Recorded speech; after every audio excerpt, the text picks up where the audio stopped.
Recent history has shown us the terrifying results when men fail to examine the facts and refuse to seek the truth by themselves.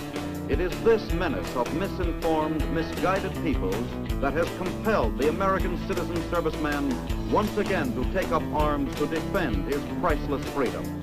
Today, your Army offers to every man or woman who wants it the chance to get the same education as a civilian. The better educated soldier is generally capable of doing a better job.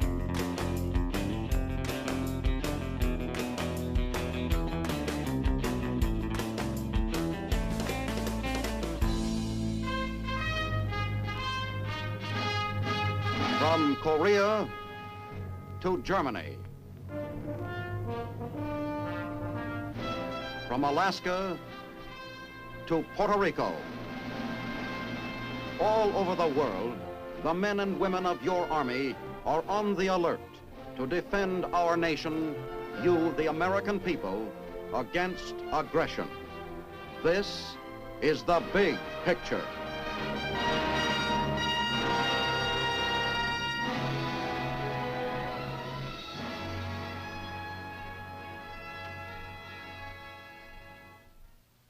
Welcome to The Big Picture, presented by your United States Army.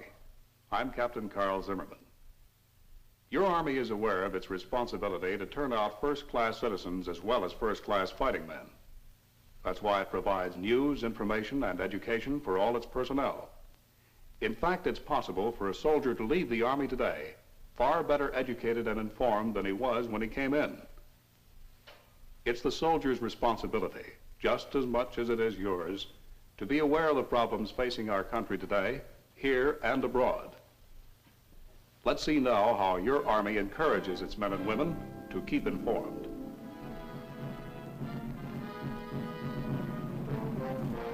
Today's serviceman is the product of rigorous training for combat. He is trained to fight anywhere.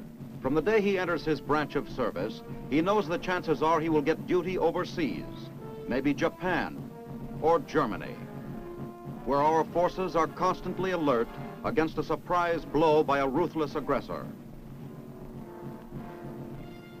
Or on a fighting front such as Korea, where our men have seen grim and deadly action.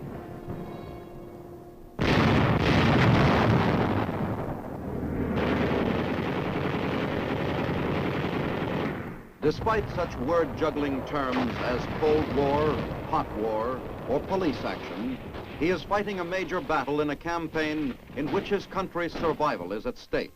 And his country is mobilizing to back him up. His country, the richest in the world, the strongest and most advanced industrially, is sparing nothing to make him a fighting man second to none, to do everything to assure him victory without sacrifice of life or limb.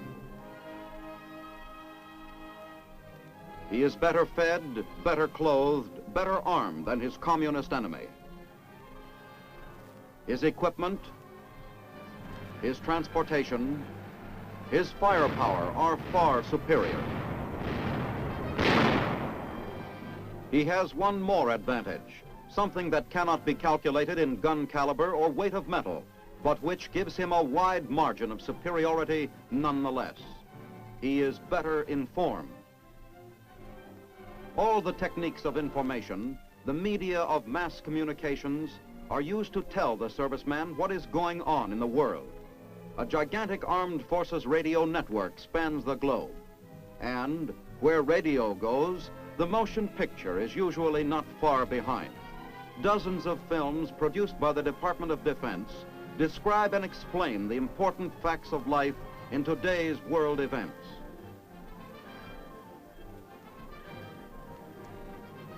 And of course, the mighty printed word, in a variety of forms, tells him the issues, the basic facts, and the pros and cons.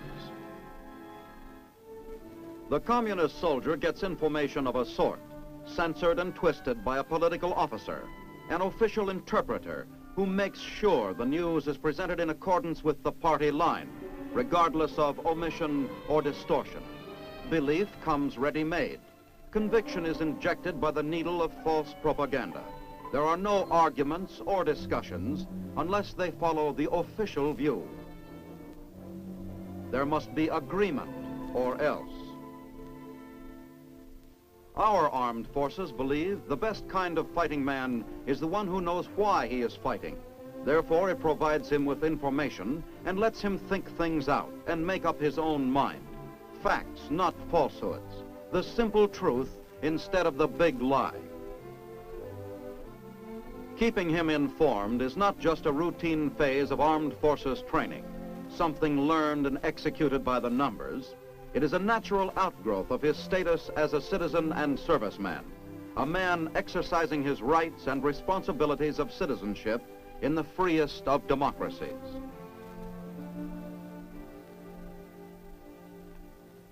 Representative government is kept alive by the participation of the average citizen in free elections and in the expression of public opinion.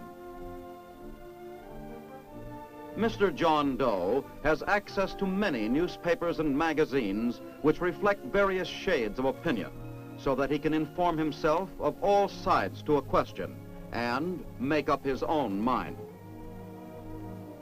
That is the heart of freedom, the right to make up one's own mind.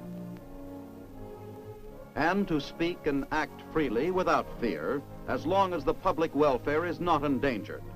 It is a right guaranteed in the Bill of Rights, and the foundation of that right is keeping informed, for without facts, there can be no opinion or discussion.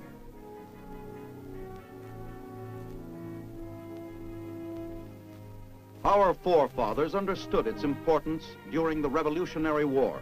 The posters and pamphlets that brought them news gave nourishment to their beliefs and kept warm the hope of victory, even if it could not feed their empty stomachs or thaw their frozen feet. Their leader, George Washington, inspired by the vision of America's greatness, saw how vital was this need of keeping the citizen soldier informed. Impress on the mind of every man, he said, the importance of the cause and what it is they are fighting for. Even before Washington, the country's first settlers, the Pilgrim Fathers, understood this need. They passed a law requiring every community to build a schoolhouse. The Pilgrims had a staunch belief in giving everyone the means of keeping informed. It flowered into the greatest system of free education the world has ever seen. We send more youngsters through high school and college than all the other nations of the world combined. To this end, we maintain 183,000 schools, plus some 2,000 colleges and universities. There are 11,000 public libraries, roughly 200 for every state. They range from mobile bookshelves on wheels that bring information to rural America to the incredibly huge Library of Congress, which contains a complete record of all human knowledge and thought. The staff of life of Keeping Informed, the daily press, provides a variety of 13,000 newspapers reflecting every conceivable point of view on the problems that concern us all. Magazines provide an even greater assortment, over 20,000, many of them devoted exclusively to news and opinion.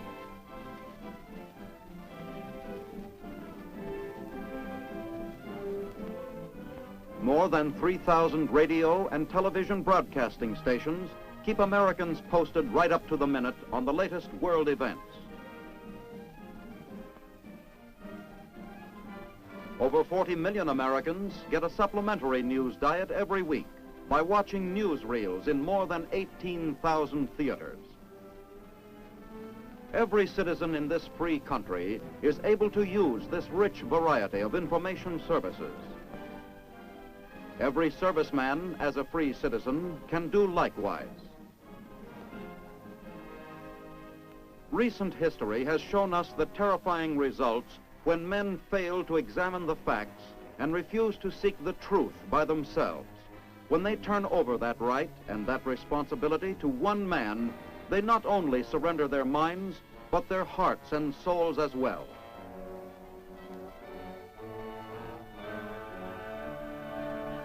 Regimentation of information is the forerunner to this kind of regimentation. And inevitably to this. The Soviet version of regimentation is following the same fatal path.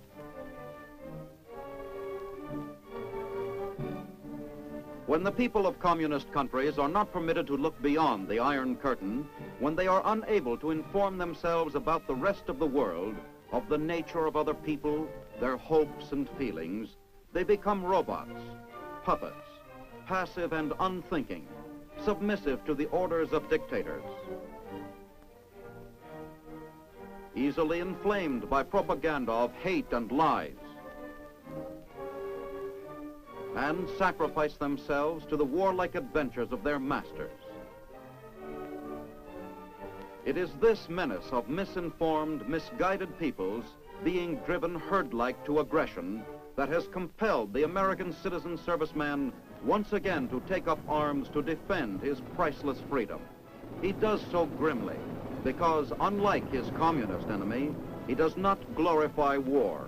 He knows the facts which make it necessary to fight communism and understands the logical conclusions to which those facts lead him. He can see and hear both sides of the conflict. Television and newsreels bring him face to face, not only with our own leaders, but with the opposition as well. All communist arguments are available for him to read and discuss. Our system of freedom, of equal rights and unlimited opportunities, gives him abundant means of keeping informed and encourages him to think for himself, to seek out and appreciate the truth. He has, however, obligations and responsibilities. There is no mechanical spoon feeding to keeping properly informed. Keeping informed for any serviceman, as well as any other citizen, means keeping himself informed by discussing current events, by reading newspapers, magazines, books, listening to the radio, and seeing films. Only thus will he show the self-reliance which we proudly believe are part of our way of life. Only thus can he understand this crisis in our history and the vital part he plays in it. Only thus can he be, in the fullest sense, an American citizen serviceman.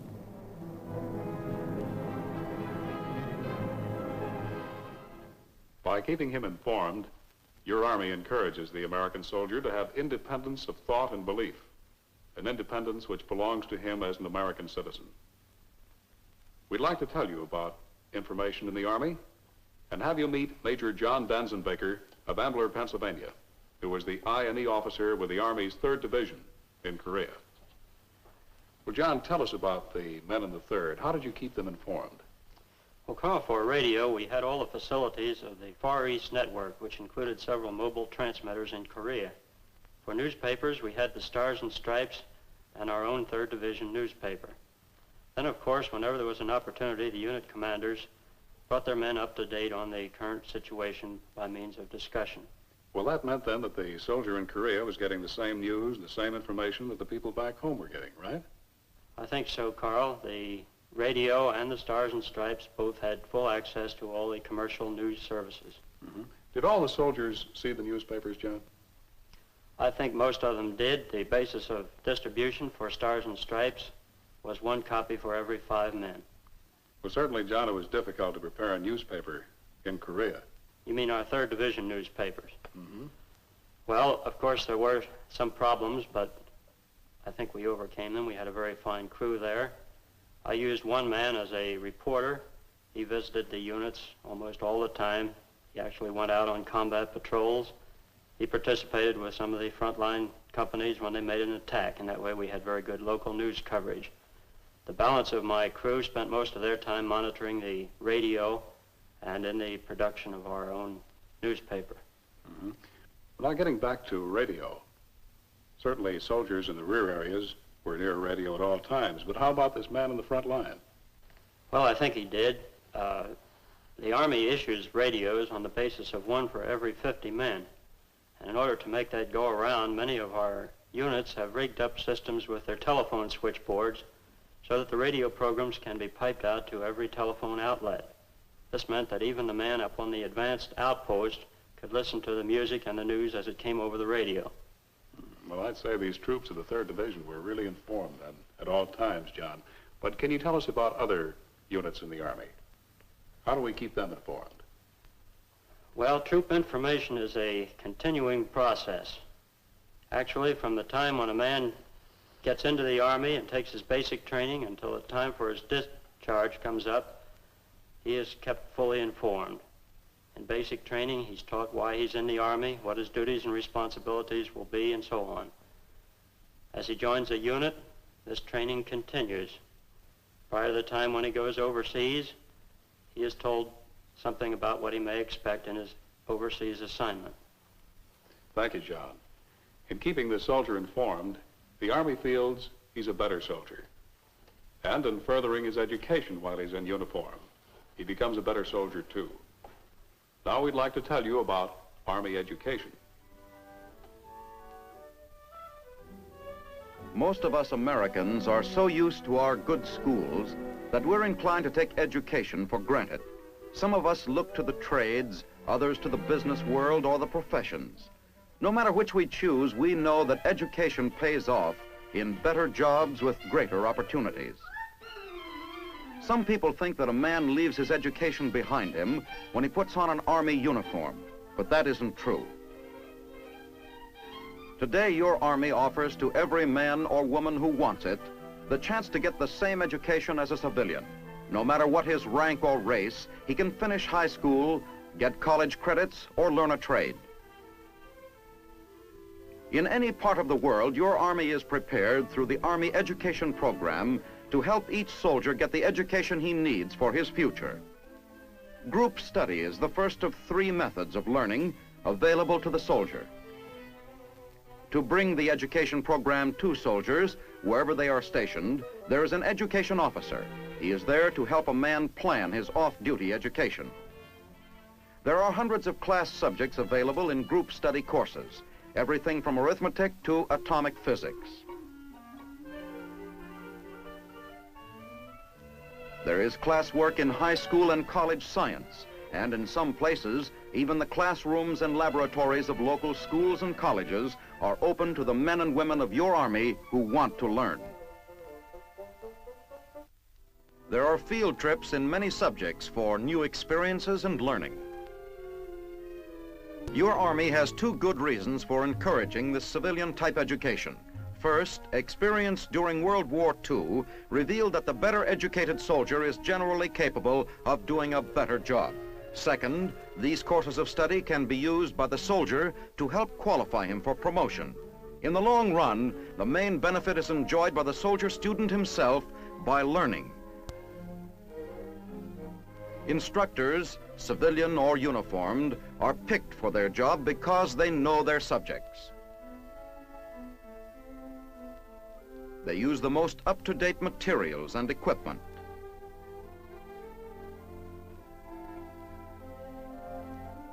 The best books. Even in a combat zone like Korea, Army education doesn't stop. The I&E train comes up close to the front, providing classes and text material to the fighting soldier. But classes are not the only way of getting that diploma, which brings us to the second educational method: self-study. If a class is not available, the education officer will recommend a self-study course to fit the soldier's needs. There is a wide variety of self-study subjects. Each course is written to help a man get the most out of it. For the man who is willing to work, self-study courses provide a great opportunity, not only for knowledge, but for school credit as well. It is surprising how much can be learned in a few off-duty hours of study each week. The third way to get that diploma is through a USAFI correspondence course from the United States Armed Forces Institute. Here again, the education officer helps. Registration in USAFE costs only $2 for as many courses as a soldier wants to take and for as long as he wants to take them. Each correspondence course has been developed with the help of the best teachers in the nation. The courses are complete, even to the lesson forms and envelopes for mailing. There are texts to study, written by experts and containing all the latest information on any subject. The study guide explains everything, divides the course into units of study, helps the student get ready for the written assignment at the end of each lesson. When the lesson is done, it's immediately sent on its way.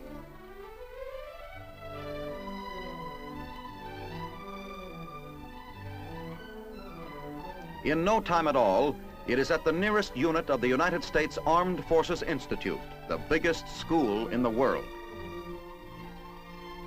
Soon the lesson is in the hands of the instructor who will grade it. Not just any instructor, but the one assigned to the student. In this way, the instructor gets to know the student and his work and takes a personal interest.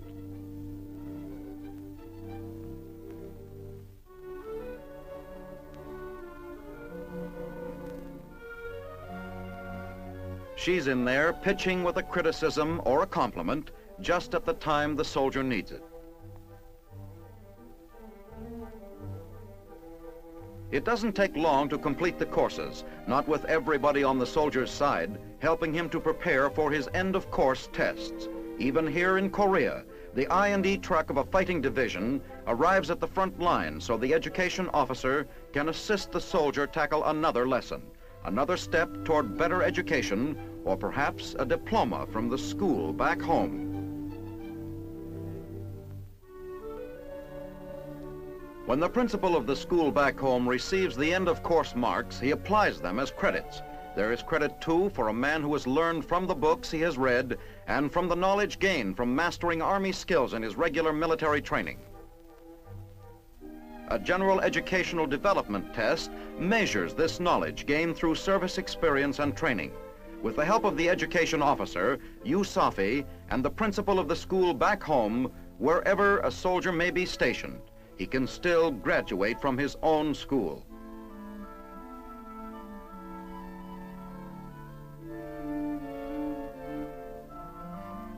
Your Army, through group study and self-study courses, and USAFE, is always ready to help any soldier who wants a better education, to assist any man who will take time for tomorrow. Our soldiers are taking time for tomorrow. They're taking advantage of the many educational opportunities in your Army.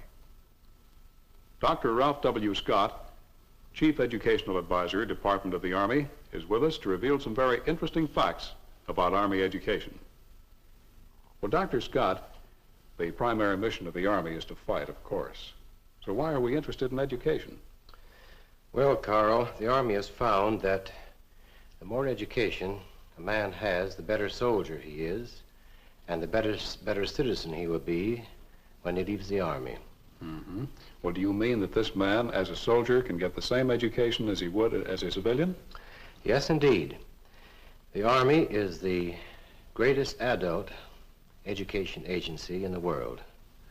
It runs a program from first grade up through college.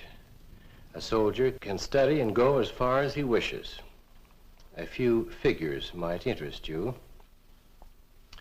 More than 30,000 soldiers were granted 4th and 5th grade certificates last year.